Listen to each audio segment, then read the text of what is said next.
안녕하세요. 오늘도 이제 민수기 30장 순서상으로 성경은 이제 2번씩 나가고 있기 때문에 민수기 30장을 나눠보도록 하겠습니다. 오늘 내용은 이제 자칫 잘못 보시면 좀 오해 여지가 있는 부분이기 때문에 조금 조심스럽게 나눠보도록 하겠습니다. 예배에 관한 율법이 다시금 쭉 나오다가 이제 갑자기 그 서원과 서약, 그러니까 하나님 앞에 맹세하는 것이죠. 뭐 이것과 관련된 이제 율법 말씀이 나오고 있습니다. 자, 그러면 뭐 이 생각을 당연히 해야겠죠. 뭐 그 많은 율법 중에 갑자기 왜 이게 나올까? 1차적으로는 지금 요 구약 시대에 주어진 이 시대 배경에서는 이제 이거를 생각해 보실 필요가 있습니다. 지금 약속의 땅에 들어가기 직전이잖아요.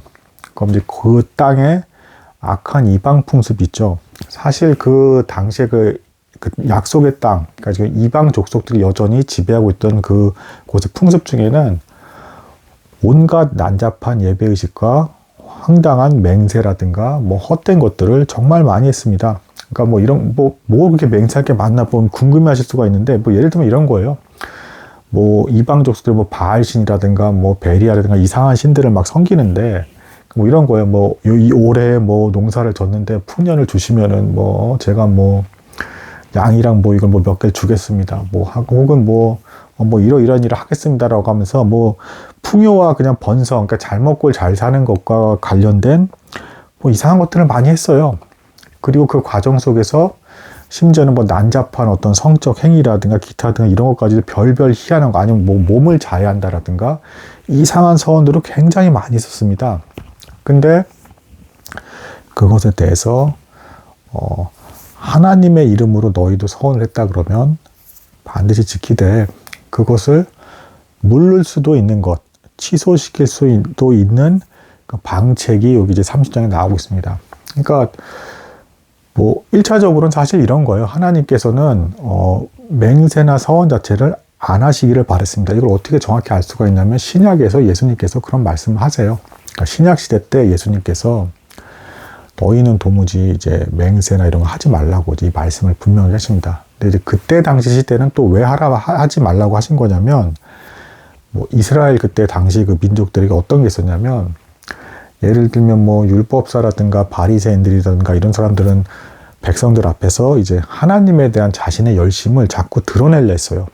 뭐 이게 조금 우스운 비유일 수는 있는데, 오늘날의 시대 사람들 중에 좀 무조건 뭐 인스타 한다고 모든 사람이 다 그런 건 아니지만 뭐 이렇게 과시하려고 하는 사람들 막 있잖아요. 막 인스타그램에 막 내가 어느 호텔 가서 이걸 먹었다, 뭐 이거 이렇게 했다, 뭐 무슨 차를 샀다, 뭐 집을 뭐 이걸 샀다는 걸 마치 아니면 산 것도 아닌데 마치 거기 사는 것처럼 이렇게 속여서까지 올리는 사람들 있고 뭐 그렇다라고 하잖아요. 근데 그때 당시에 예수님께서 활동하시던 그 이스라엘 백성들 중에서 특히 종교 지도자들은 내가 이렇게까지 하나님을 열심히 믿고 하니까 여러분들은 내 말을 따르시고 저를 존경하십시오라는 걸 은연중에 대놓고 그렇게 말을 할 수는 없으니까 행위적으로라든가 이렇게 해서 자꾸 뭐 쓸데없이 맹세를 하는 겁니다. 그것도 노골적으로 하나님 이름으로써 맹세하기 좀 뭐하니까 뭐 하늘에 두고 맹세한다, 뭐 아니면 뭐 땅에 두고 뭐 이렇게 한다, 내가 이렇게 안 하면은 뭐 하나님께서 뭐 벌을 주길, 뭐 이런 식으로 해서 막 맹세를 정말 남발했단 말입니다. 근데 이게 하나님께서 보시기에 이제 굉장히 경솔해 보이고, 경솔한 게 사실이고요. 그리고 함부로 너희 아버지 하나님, 너희를 창조하시고 구원하신 하나님을 두고 그런 것들 가지고 운운하지 마라. 내 거룩한 이름을 두고 그런 것들을 남발하지 말라라는 것입니다. 그러니까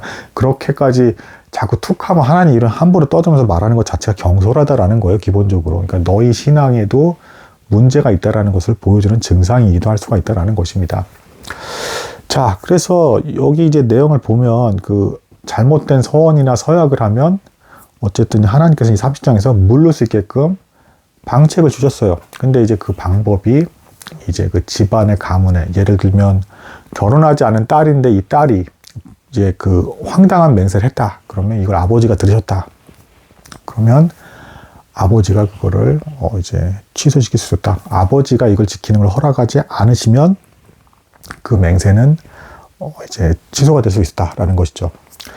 자, 근데 이 서원 서약에 대해서 사실은 그럼에도 불구하고 정당하게 잘 사용하면 이게 좋은 것이기도 했습니다. 무슨 얘기냐면, 예를 들면 서원 서약 중에서 뭐 이제 어떤 사람이 내가 그동안 너무 하나님에 대해서 잘 기억하지 못하고 너무 악하게 나쁘게만 산 것 같아. 그래서 내가 일주일간 뭐 하루에 뭐 한 끼 아니면 두 끼씩만 먹고 좀 이제 하나님의 말씀을 잘 아는 사람한테 이걸 일주일간 딱 따로 시간을 빼서 배우겠다. 뭐 이런 맹세 정도를 하는 거는 주변 사람들도 보기에도 그랬고 뭐 집안 가장이 봤어도 얘가 이제 바르게 잘 살려나 보다라고 하면서 얼마든지 허용해 줄 수가 있겠죠.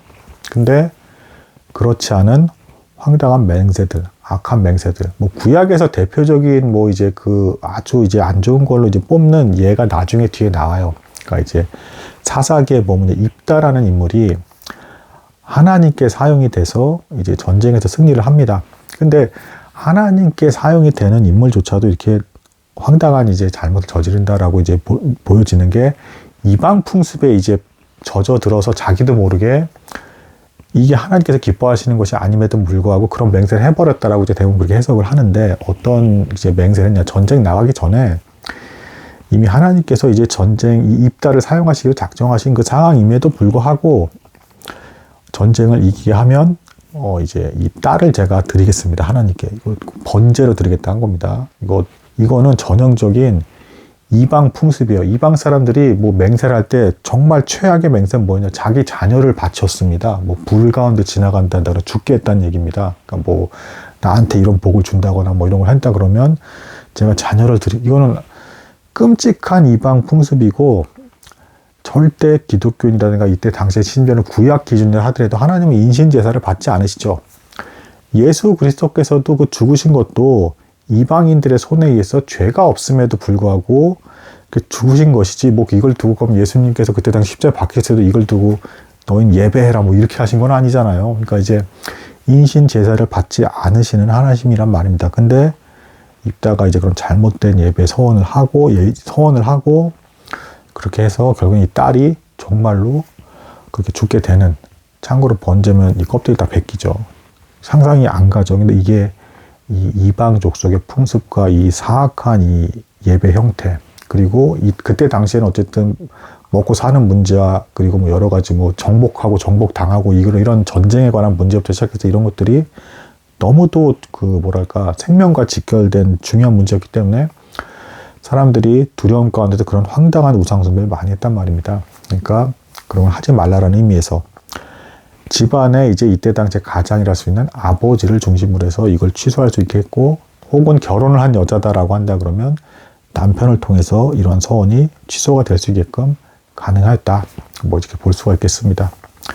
근데 여기서 이제 조금 더 이제 부연 설명을 하자면, 아니 그러면은 왜 하필 남자가 그런 권한을 갖고 있고, 그럼 뭐 여자는 뭐 자율권이 뭐 침해가 되고 뭐 그런 건 아니냐, 뭐 요즘에 이제 이런 식으로 또 이렇게 뭐 이제 요즘엔 뭐 이제 또 그런 시대기도 하니까 뭐 이렇게 항의를 하실 수도 있다라고 이제 볼 수가 있는데, 성경에 이런 특징이 있습니다.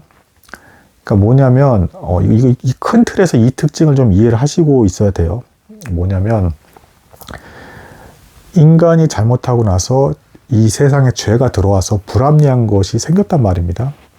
그리고 이제 원래 이제 뭐 아담과 하와가 있을 때 뭐 하나로 보셨고, 뭐 하나님께서 처음부터 뭐 아담과 하와가 죄 짓기 전부터 뭐 이렇게 해서 뭐 남자가 뭐 여자의 머리고 뭐 이런 말씀이 있지 않았단 말이에요, 처음에는. 그런데 사회 분위기에서 뭐 노예 제도가 생긴다라든가 뭔가 분위기가 남자가 더 우위에 있고 여자가 뭐 아래가 있고 뭐 이런 것들에 대해서 어느 정도 하나님께서 내버려 두시는 게 있습니다. 이게 무슨 얘기냐면, 정의와 공의를 사랑하심에도 불구하고 인간이 어쨌든 잘못한 것에 대해서는 어느 정도 이 사람들이 완전 죽기까지는 아니라 하더라도 이 일생을 살아가는 날 동안에 무조건 태어나자마자 뭐 죽기까지 만들 정도의 그런 벌은 아니라 하더라도 이런 죄가 들어오게 한 것 자체가 인간이기 때문에 그 책임에 대한 대가, 그래서 벌을 받을 수밖에 없는 그 환경에 대해서 어느 정도 내버려 두시는 부분이 있단 말입니다. 그래서 하나님은 인간이 뭐 민주주의를 하든 뭐 자본주의 시스템을 갖추든 뭐 어떤 나라든 뭐 공산주의를 하든 뭐 어디는 뭐 가부장적으로 하든 뭐 옛날 고대사회 어디 아마존호텍처럼 뭐 모계 사회를 하든 이런 것에 대해서 굳이 어떻게 하라는 것에 대해서 일일이 말씀하고 계시지 않다. 다만 그리고 성경에서 말하는 근본적인 해결책은 그런 시스템적인 개혁보다는 먼저 근본적으로 사람을 사랑하라라는 가르침을 주십니다. 사랑하면 뭐 남자가 됐든 여자가 됐든 뭐 누가 됐건 뭐 했건 해가 되게끔 불공평하게 대할 리가 없잖아요. 그러니까 기본적인 근본에서는 뭐 누가 뭐 어떤 질서에 어떤 걸 하더라도 그런 거랑 뭐 상관없이 기본적인 근본 해결책은 너희가 서로 사랑하면 남에게 해가 될 것을 할 리가 없기 때문에 알아서 해결이 된다라는 게 하나님께서 주신 그나마의 어떤 가장 근본적인 해결책입니다. 근원적인 해결책은 너희들 간에 최대한 많이 사랑해라. 그러면 알아서 불합리할 게 없어질 것이다. 라고 말씀하고 계시는 것이죠. 자, 그래서 뭐 여기서는 근데 이제 이런 배경은 있습니다. 이 사회 속에서 구약시대 그리고 하나님을 믿는 백성 아니라 하더라도 기본적으로 좀 남자가 많이 됐던 거는 부인할 수 없는 사실입니다. 왜 그러냐면 레위인도 다 남자인데 제가 얘기했죠. 그 천막 주변에 진치고 있는 레위인들도 칼을 차고 있었어요. 무슨 얘기냐면 힘으로써 하나님의 성물도 지키고 뭐하고 힘을 쓰는 일들이 많았단 말입니다. 거기에 대해서 남자가 많이 사용할 수밖에 없었고 또한 율법을 많이 듣는 것에 대해서도 남자를 중심으로 많이 주고받고 한 것이 사실이었어요. 이때 사회 분위기에서는. 그래서 거기에 맞게 하나님께서 그걸 사용하신 것이다라고 본다 그러면 전혀 뭐 굳이 거부감을 가질 이유는 없다. 그리고 또 여기서 더 뒤집어서 보면 구약시대에서조차도 이게 나와요. 실제로 뭐냐면 구약시대인데도 여자가 남자보다 더 지혜로웠던 경우들이 나옵니다. 실제로. 나중에 뭐 다윗 왕이 했을 때도 다윗 왕의 나중에 와이프가 되는 아비가일조차도 남편은 뭐 이상한 사람이었단 말이에요. 그러면 성경에서는 뭘 지자냐? 가장 큰 틀에서 이것도 역시 전체를 다 통과하는 남녀 우위보다 먼저 중요한 게 뭐냐? 하나님의 뜻이냐 아니냐라는 겁니다. 그래서 남편이 아무리 뭐라 하도 이게 하나님의 뜻에 어긋난 거라 하면 아내가 거절할 수가 있는 거예요. 무조건 뭐 생각 없이 뭐 만약에 뭐 갑자기 남편이 너는 뭐 또 다른 신을 믿어라 이렇게 하면은 뭐 남자가 너무 이상해서 뭐 혹은 뭐 막 범죄하는 일을 뭐 해라 뭐 이렇게 하면은 그거는 아내가 따를 수가 없는 거잖아요. 그러니까 이제 권위의 중심은 여기 표면적으로 봤을 때 뭐 남자가 있는 것 같다라고 하지만 남자가 힘이 있기 때문에 그리고 보통 그 가부장적인 어떤 그 분위기 속에서 기준점을 가지고 하나님의 말씀이 이루어지게끔 그걸 마치 레위인들이 텐트에서 지키는 것처럼 그렇게 가정이 붕괴되지 않게 지키라는 의미에서 이렇게 하는 거지 멋대로 네가 하고 싶은 대로 다 하라는 그런 의미의 지금 그런 게 아닙니다. 여기서 말을 하는 거니까 남자가 가정에서 잘못된 선도 하지 마라 막으라는 의미는 곧 하나님의 뜻이 있는 그대로 진행이 될 수 있게끔 너가 조심시키고 단속을 하라라는 것입니다. 그리고 기본적으로 이때 이스라엘 백성들의 사회 구조 자체가 남자에게 이게 주어질 수밖에 없는 이유가 하나님의 법이라든가 뭐 성물이라든가 걸 다루는 걸 남자들이 했어요. 그러면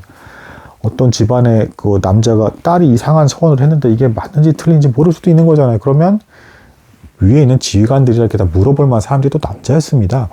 그러면 남자들이 뭐 일단은 그 기준이라든가 하나님에 대한 어떤 판단 근거라든가 이게 맞는가 그런가 이런 걸 찾는 데 있어서 이때 당시에는 어쨌든 교육도 더 많이 받았고 문자나 글을 아는 사람들도 대부분 남자였고 했기 때문에 그럴 수밖에 없었다라는 것이죠. 그리고 뭐 신약에 넘어와서는 뭐 이미 말씀드렸지만 이제 하나님을 믿는 사람은 이제 남자나 여자나 다 하나다라는 것이고 기본적으로 하나님께서는 하나님의 법이 잘 지켜질 수만 있게끔 사랑으로 너희가 하고 있다라고 한다 그러면 무슨 제도를 사용하건 거기에 대해서는 중요하게 생각하지 않으신다라는 것입니다. 왜냐하면 심지어는 공산주의 체제를 하더라도 정말 사람들이 다 사랑하면서 산다고 생각을 해보세요. 그럼 피해를 주겠습니까? 그리고 자기가 게으르면 누군가가 고생할 텐데 자기도 열심히 일을 하겠죠. 공산주의를 하더라도 어느 시스템을 하든 그리고 뭐 공산당원들조차도 자기가 뭐 욕심 가운데 남의 거 막 뺏으면서 막 이런 식으로 뭐 살아가겠습니까? 사랑하는데 모든 사람을 주변에 그렇게 안 하겠죠. 자기 자식처럼 생각하는데 어떻게 이렇게 막 남을 박해하면서 괴롭히고 뭐 이러겠습니까? 그래서 하나님의 관점에서 이런 거고 오늘 이제 뭐 서원, 서약에 관한 부분에서는 이 사회 상황에 맞게끔 하나님께서 지혜롭게 이렇게 단속할 수 있게끔 또 남자들이 칼을 차고 뭐 다니기도 하고 하면서 이렇게 어떤 전체적인 어떤 그 기반을 지켜주는 입장에서 사용되고 있던 사회 분위기이기 때문에 그렇게 했다라고 보신다라고 한다 그러면 뭐 전혀 이상할 게 없는 본문이다. 뭐 이렇게 말씀드릴 수가 있겠습니다. 그리고 뭐 굳이 남자들이 뭐 칼을 참거나 뭐 여러 가지 아니면 또 이제 권위의 중심에서 이렇게까지 해야 됐던 그게 돼버린 원인을 굳이 말씀을 드리자면 그건 사람의 잘못이다. 왜? 아담과 하와의 타락 이후로 죄가 들어와서 누군가가 지키고 보호해줘야 되고 이런 것들이 필요할 수밖에 없게 되어버렸다라는 것이죠. 그래서 어느 정도는 불편한 부분에 대해서도 받아줄 수밖에 없는 그런 사회가 되었다. 뭐 이렇게 말씀드릴 수가 있겠습니다. 오늘은 여기까지 하도록 하겠습니다. 감사합니다.